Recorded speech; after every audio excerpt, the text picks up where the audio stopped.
Kontributi i grave shkodrane në zhvillimin e jetës qytetare, sociale dhe kulturore të Shkodrës u vu në fokus të aktivitetit Zërat e Grave që formësuan qytetarinë shkodrane. Në këtë vërtetëri aktivistë dhe studiuese të njohura sollën në vëmendje rolin dhe ndikimin e grave që kanë lënë gjurmë në emancipimin e shoqërisë dhe në forcimin e pozicionit të gruas në jetën publike ndër vite.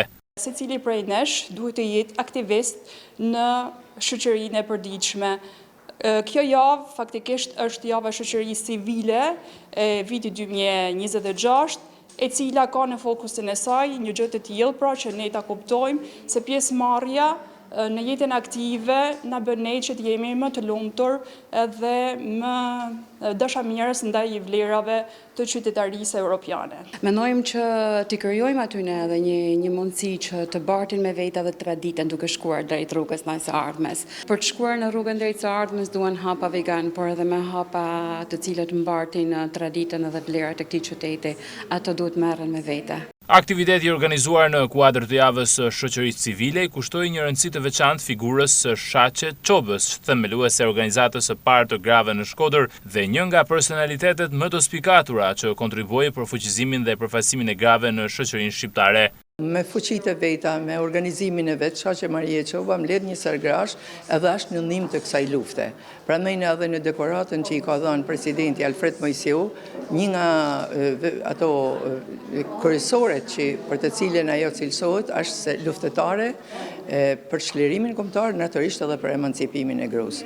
Tashti mas asaj janë kriju shumë shoqata deri në vitin 1944, mas vitit 1944, deri në vitin 1990, na kena vetëm një organizat, Bashkimi Shqiptar, Bashkimi i Grave Shqiptare, e cila dihet që ajo ka kënë ideologjinë e Partisë Punës, dhe mas vitit 1990 janë kriju shumë shoqata të tjera në Shkodër, të cilat për mendimin tim kanë luajtur një rol të konsiderueshëm në lidhje me të drejtat e grave, me mbrojtjen e tyre, me ngritjen e statusit ekonomik të grave, për aktivitetet shumëta kulturore dhe kontributi i tyre nuk është i papërfillshëm. Gratë në Shqipëri kanë arritur shumë sukses edhe në fushën politike.